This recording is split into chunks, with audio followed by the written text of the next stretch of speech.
नमस्कार दोस्तों, जय Hind. Preparation of judicial channel पे आपका स्वागत है।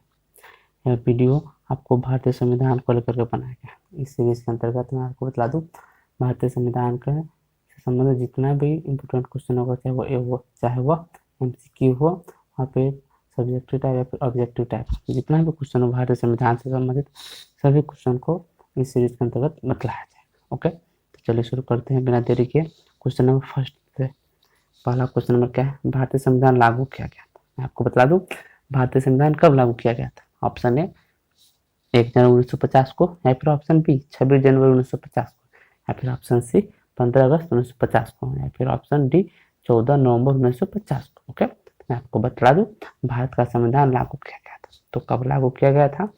26 जनवरी 1950 को क्या किया गया था? भारत का संविधान लागू किया गया था। पहला क्वेश्चन का सही आंसर हो गया option number B. Okay, next question, question number 2।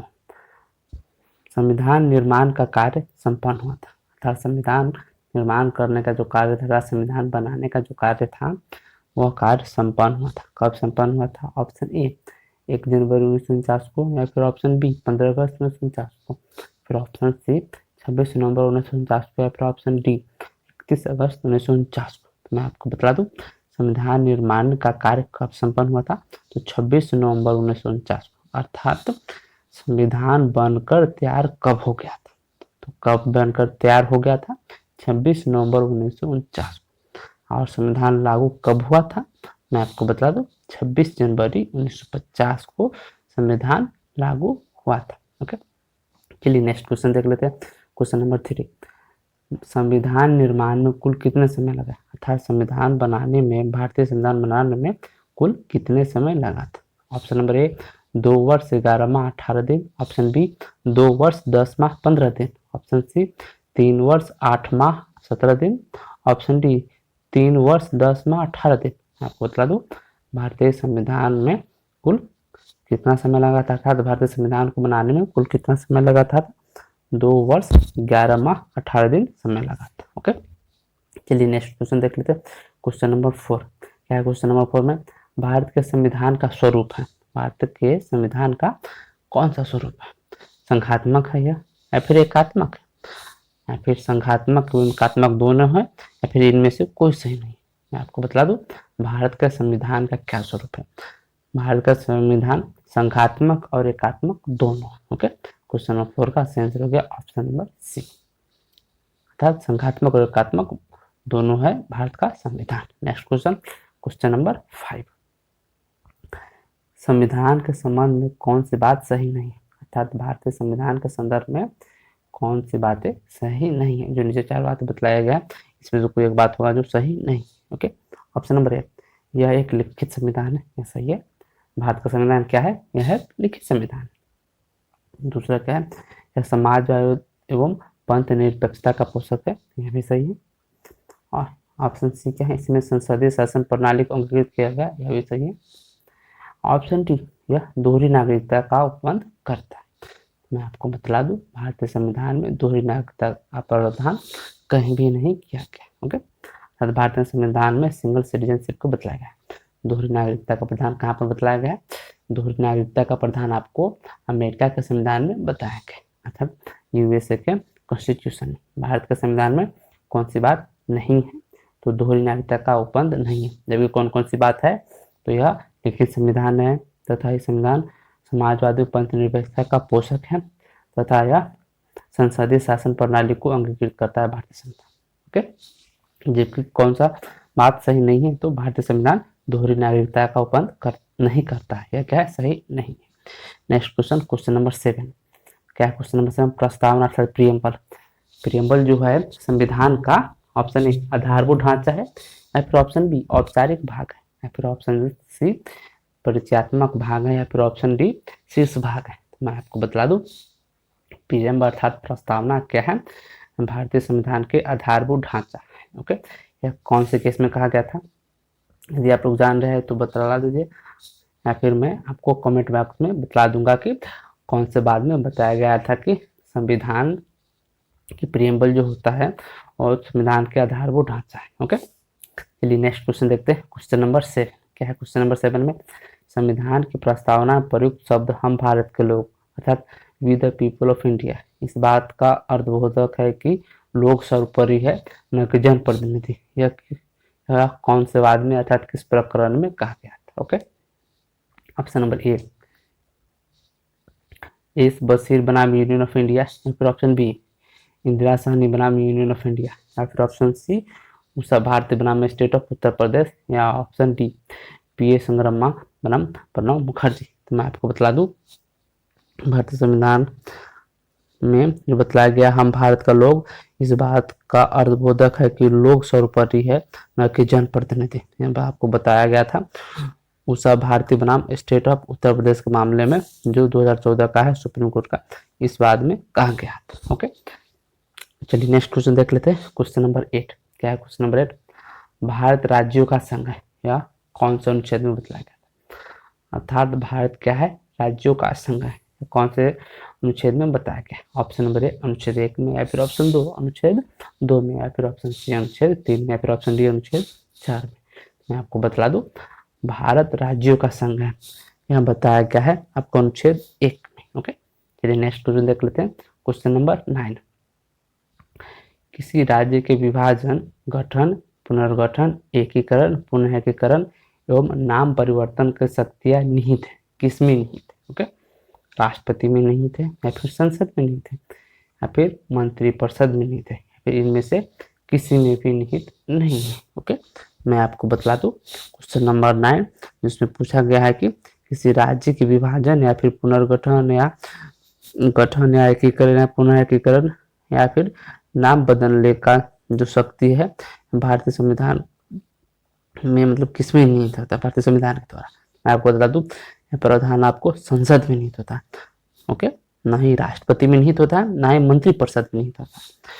तो अर्थात संसद क्या कर सकता है? संसद किस राज्य के विभाजन कर सकता है, या फिर उसका गठन कर सकता है, या फिर उसका पुनर्गठन कर सकता है, या फिर एकीकरण कर सकता है, या फिर पुनः एकीकरण एवं नाम में परिवर्तन भी कर सकता है। कर सकते किसमें निहित है? तो संसद अर्थात पार्लियामेंट में निहित है। नेक्स्ट क्वेश्चन क्या है? क्वेश्चन नंबर 10 भारत की नागरिकता के लिए निम्नलिखित में से कौन सी बात सही नहीं है? अर्थात भारत की नागरिकता के लिए कौन सी बात सही नहीं है? ओके, ऑप्शन है जो भारत राज्य के क्षेत्र में जन्मा हो, ऑप्शन बी जिसके माता पिता में से कोई भारत राज्य क्षेत्र में जन्मा हो, ऑप्शन सी जो संविधान के प्रारंभ से पूर्व कम से कम 5 वर्ष तक भारत के राज्य क्षेत्र पर मामूली तौर से निवास करता हो, या फिर ऑप्शन डी इनमें से कोई नहीं। ओके, तो मैं आपको बतला दूं क्वेश्चन क्या है। क्वेश्चन को आपको ध्यान से देखना होगा। क्वेश्चन ये बोल रहा है कि भारत की नागरिकता के लिए निम्नलिखित में कौन सी बात सही नहीं है? ओके, कौन सी बात सही नहीं? तो क्या है? इनमें से कोई सही नहीं, अर्थात क्या है? सभी बातें सही है। तो कौन कौन सी बातें सही है? भारत के नागरिकता के लिए क्या हो? वो भारत के राज्य क्षेत्र में जन्मा हो, ये बात सही है। तथा उनके माता पिता में से कोई भारत राज्य क्षेत्र में जन्मा हो, यह भी सही है। तथा जो संविधान के प्रारंभ से पूर्व कम से कम 5 वर्ष से भारत के राज्य क्षेत्र में मामूली तौर से निवास करता है, ये भी बात सही है। ओके, पूछा यह गया था कि भारत की नागरिकता के लिए निम्नलिखित में कौन सी बात सही नहीं है? इनमें से कोई सही नहीं, ये बात बतलाया गया। ओके, तो क्वेश्चन नंबर 10 का answer option number D. Okay, next question क्या है? क्वेश्चन नंबर 11 अधिवास अर्थात डोमिसाइल, डोमिसाइल के लिए कौन सी बातें सही नहीं है? ओके, ऑप्शन नंबर ए किसी स्थान पर अस्थायी रूप से निवास करना, या फिर ऑप्शन बी अनिश्चित काल के लिए निवास करना, या फिर ऑप्शन सी निवास करने की आशय होना, या फिर ऑप्शन डी उसे कभी भी छोड़ सकने का आशय। ओके, तो मैं आपको बतला दूं अधिवास अर्थात डोमिसाइल के लिए कौन सी बातें सही नहीं है। ओके, कौन सी बातें सही नहीं है? तो वो सही नहीं है कि उसे कभी भी छोड़ सकने का आशय, अर्थात उसे कभी भी छोड़ने का आशय होगा तो आपको अधिवास अर्थात डोमिसाइल साबित नहीं कर पाएंगे, फिर आपको अधिवास या फिर डोमिसाइल सर्टिफिकेट नहीं बन पाएगा। तो कौन कौन सी बातें सही है मैं अभी बता दूं। किसी स्थान पर अस्थायी रूप से निवास करने का आशय होना चाहिए, ओके, या फिर अनिश्चित काल के लिए निवास कर रहा हो, उसको डोमिसाइल सर्टिफिकेट बन सकता है, फिर अधिवास सर्टिफिकेट बन सकता है, फिर निवास करने का आशय होना चाहिए, उसे बन सकता है। किसे नहीं बनेगा? जो कभी भी छोड़ सकने का आशय रखता है। ओके, क्वेश्चन नंबर 11 का आंसर होगा option number D. Next question क्या है? क्वेश्चन नंबर 12 मैं आपको बता दूं, नागरिकता का अर्जन किया जा सकता है। इनमें जो कौन सी बातें सही नहीं है।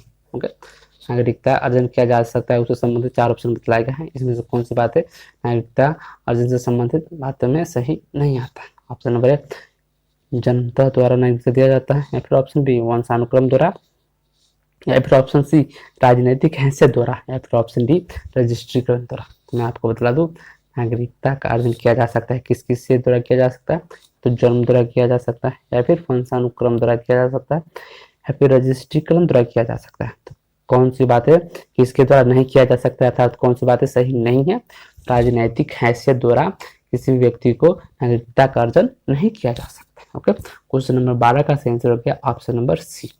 चलिए नेक्स्ट क्वेश्चन देख लेते हैं। क्वेश्चन नंबर 13 क्या पूछते हैं क्वेश्चन नंबर 13 में, राज्य शब्द में सम्मिलित नहीं है। ओके, राज्य शब्द में कौन कौन सी बातें सम्मिलित नहीं है।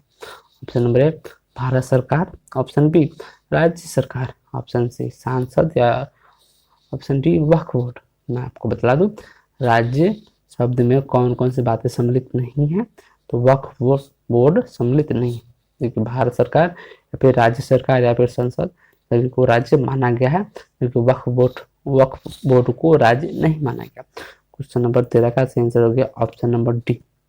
नेक्स्ट क्वेश्चन क्या है, संविधान पूर्व निर्मित समस्त विधियां, अर्थात संविधान बनने से पूर्व जो समस्त विधियां निर्मित की गई अर्थात बनाई गई है, ऑप्शन ए शून्य होगी, या फिर ऑप्शन बी संविधान के किसी उपबंध से असंगत होने पर शून्य होगी, या फिर ऑप्शन सी शून्य करनीय होगी, या फिर ऑप्शन डी न तो शून्य होगा न ही शून्य करनीय होगा। तो मैं आपको बतला दूं, क्वेश्चन नंबर 14 का सही आंसर क्या होगा, यदि संविधान पूर्व कोई विधियां, संविधान पूर्व कोई समस्त विधियां हैं, वह क्या करती हो, अगर वह संविधान के किसी भी उपबंध अर्थात संविधान के किसी भी प्रावधान से असंगत होगा, तो उस स्थिति में जिस हद तक वह संगत होगा उस हद तक क्या होगा, वह शून्य होगा। ओके, मैं आपको फिर से दोहरा दूं, संविधान पूर्व निर्मित विधियां, समस्त विधियां अर्थात संविधान लागू होने से पहले जो पूर्व में सब विधियां थी, उसका क्या होगा, वह यदि क्या होगा, संविधान के किसी भी प्रावधान अर्थात संविधान के किसी भी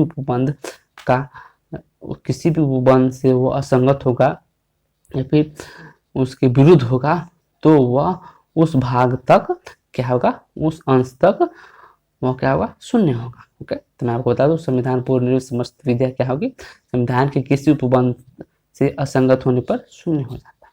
नेक्स्ट क्वेश्चन क्या है, क्वेश्चन नंबर 15 संविधान उत्तर विधि अर्थात संविधान बनने से पहले विधियां क्या होती है, आरंभतः शून्य होगी यदि वे क्या होगा, मूल अधिकार को छीनता हो, या फिर ऑप्शन बी मूल अधिकार को कम करता है, फिर ऑप्शन सी मूल अधिकार से असंगत हो, या फिर ऑप्शन डी लोकहित को पूरा नहीं करता। इनमें से कौन सी बात सही नहीं है। ओके, यहाँ से देखिएगा इसमें क्या बोल रहा है, इसमें बोल ये रहा है कि कौन सी बातें सही नहीं है। मैं आपको बता दूं, संविधान उतरता संविधान बनने से पूर्व की जो विधि है आरंभतः शून्य होगी यदि वे क्या होती, यदि वह लोकहित को पूरा नहीं करती। ओके, क्या है, सही नहीं अर्थात ये गलत है। तो सही क्या है, मैं आपको बता दूं, मूल अधिकार को छीनती हो तो वह शून्य हो जाएगी, या फिर मूल अधिकार को कम करती हो तो पर भी वो शून्य हो जाएगी, या फिर वो मूल अधिकार से असंगत हो। मैं आपको बतला दूं, यदि संविधान लागू होने से पहले, अर्थात मैं आपको बतला दूं संविधान कब लागू हुआ था, 26 जनवरी 1950 को लागू हुआ था। अर्थात संविधान लागू होने से पहले अर्थात 26 जनवरी 1950 से पर जितनी भी विधियां थी, यदि वह विधि मूल अधिकार को छीनती हो या फिर कम करती हो या फिर उससे असंगत हो, तो वह क्या हो जाएगी, वह आरंभतः शून्य हो जाएगी उस सीमा तक जिस सीमा तक वह मूल अधिकार को छीनती हो या फिर कम करती हो या फिर असंगत होती है। ओके, इसमें क्वेश्चन क्या था, यह क्वेश्चन था कि संविधान उत्तर विधि आरंभतः शून्य होगी यदि वे क्या होगी, इनमें से कौन सी बात सही नहीं है, यह देखना है। जो लोकहित को पूरा नहीं करती हो यह सही नहीं है। ओके, क्योंकि सभी बातें सही है। नेक्स्ट क्वेश्चन क्या है, क्वेश्चन नंबर 16 समता के अधिकार से अभिप्राय अर्थात समता के अधिकार से क्या अभिप्राय है। ऑप्शन नंबर 1 विधि के समक्ष समता, फिर ऑप्शन बी विधि के समान संरक्षण, फिर ऑप्शन सी विधि के समक्ष समता एवं विधि के समान संरक्षण। ओके, मैं आपको बतला दूं, फिर ऑप्शन डी इनमें से कोई नहीं। तो समता के अधिकार से अभिप्राय है, क्या अभिप्राय है, विधि के समक्ष समता एवं विधि के समान संरक्षण, समता सबसे यही अभिप्राय है। Next question, question number 17। क्या है क्वेश्चन नंबर 17? अनुच्छेद 15 एवं 16 के अंतर्गत किस आधार पर विभेद किया जा सकता है? अनुच्छेद 15 और 16 के अंतर्गत किस आधार पर विभेद किया जा सकता है? ओके,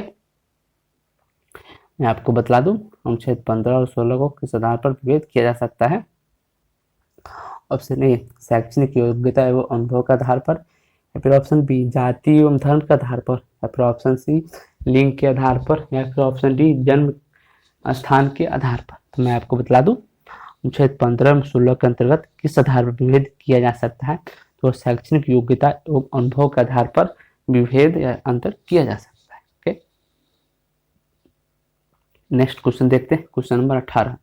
क्या है क्वेश्चन नंबर 18 में? नेशनल लीगल सर्विस अथॉरिटी बनाम भारत संघ अर्थात यूनियन ऑफ इंडिया के मामले में शब्द लिंग में से किसे समाहित किया गया था? अर्थात नेशनल लीग सर्विस अथॉरिटी बनाम भारत संघ का जो मामला है, जिसमें लिंग शब्द सम्मिलित किया गया था, लिंग उस बाद में लिंग शब्द में किसे सम्मिलित किया गया था? ऑप्शन नंबर ए, स्त्री को, फिर ऑप्शन बी, पुरुष को, या फिर ऑप्शन सी, हिजड़े को, फिर ट्रांसजेंडर बोला जाता है, या फिर ऑप्शन डी, इनमें से किसी को भी नहीं। मैं आपको बतला दूं, नेशनल लीग सर्विस अथॉरिटी बनाम भारत संघ अर्थात यूनियन ऑफ इंडिया के मामले में बतलाया गया था कि थर्ड जेंडर के अंतर्गत अर्थात उसमें लिंग सब में सम्मिलित कौन कौन से है? स्त्री, पुरुष और उसके साथ साथ हिजड़ा अर्थात थर्ड जेंडर को भी सम्मिलित किया गया, ट्रांसजेंडर को भी सम्मिलित किया गया। ओके, चलिए नेक्स्ट क्वेश्चन देखते हैं, क्वेश्चन नंबर 19। अनुच्छेद 18 में उपाधि का अंत किया गया है। अनुच्छेद 18 में क्या किया गया?